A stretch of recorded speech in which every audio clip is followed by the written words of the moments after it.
Dan ada pun hukumnya, hukum ilmu tasawuf, maka fardu ain. Fardu ain betul atas tiap-tiap. Tu kata tiap-tiap tu ain lah tu. Tiap-tiap yang berakal lagi sampai umur mana apa ni? Atas tiap-tiap mukallaf lah.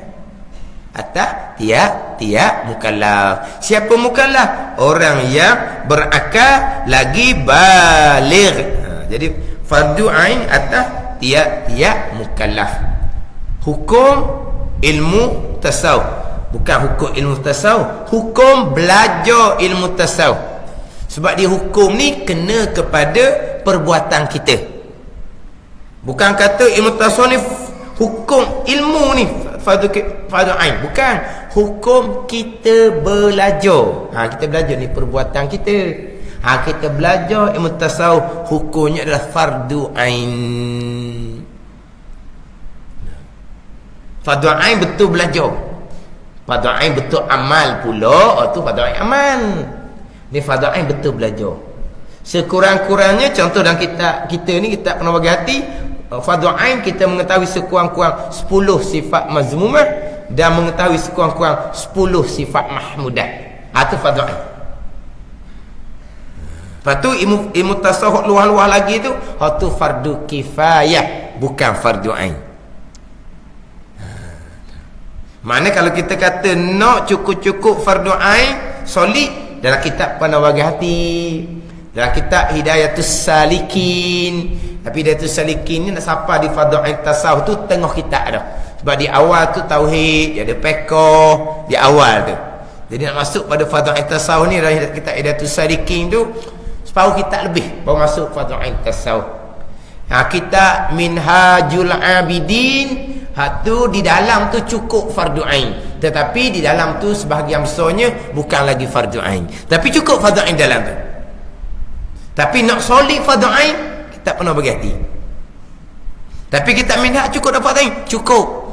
Tapi hak luah lagi dalam tu kebanyakannya bukan fardu ain. Mana kalau kita mula nak mengaji fardu ain tasawuf, pernah bagi hati.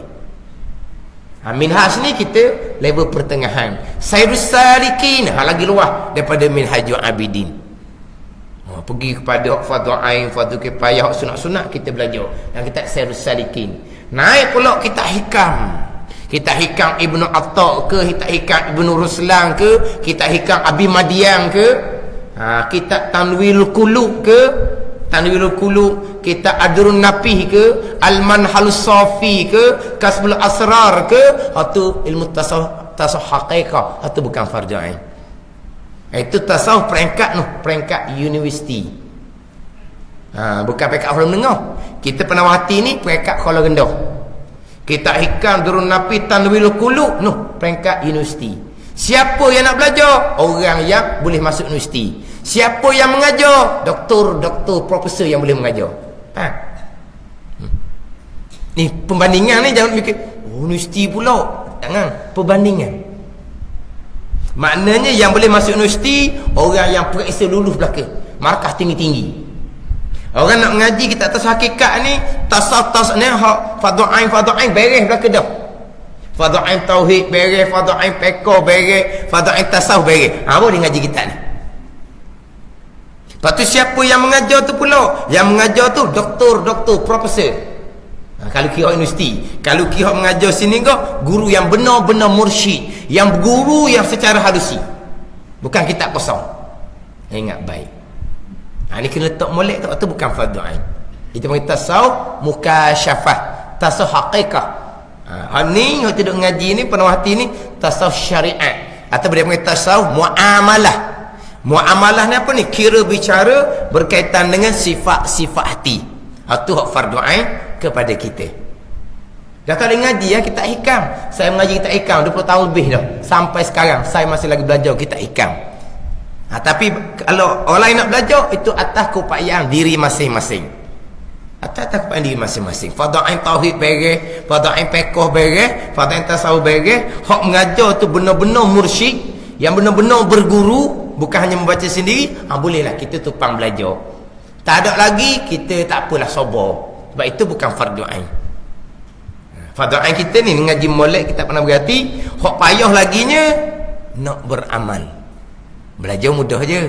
Kalau kata tadilah, kalau kata pick up kuat, serang belajar clear. Tapi amal.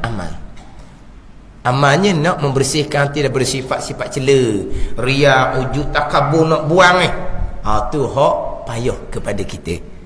Hak ilmu mudah, amal payah. Tapi kalau ilmu pun tak ngaji, amal tak sedut ceritalah.